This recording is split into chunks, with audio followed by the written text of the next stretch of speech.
வெளிச்சத்தை தின்னது காடு, வெளிச்சத்தை தின்னது காடு, காட்ட தின்னது ஆடு, காட்ட தின்னது ஆடு, ஆட்ட தின்னது புலி, ஆட்ட தின்னது புலி.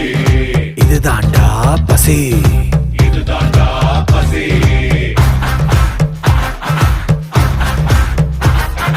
புலிய தின்னது சாவு, சாவ தின்னது காலம், காலத்தை தின்னது காளே, இதுதான் மகா பசி.